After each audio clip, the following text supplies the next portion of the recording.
I often get a lot of questions about the carnivore diet, the vegan diet, vegetarian diet, and how it pertains to low carb, high fat, or the ketogenic diet.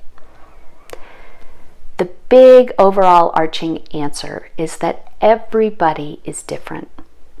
One person is going to need much higher protein than another person.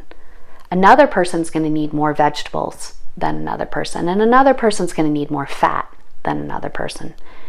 Every single person's blood chemistry is different, their DNA is different, their tumor pathology, if pertinent, is different, and their health history is different.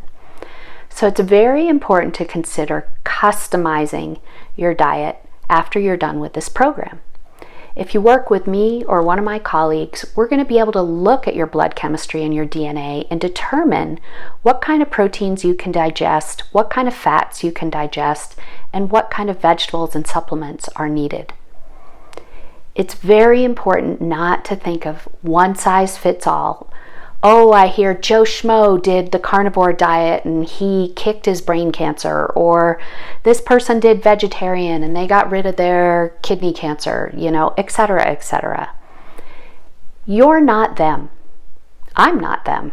We're all different. We're all unique, and we all have very specific nutrient demands.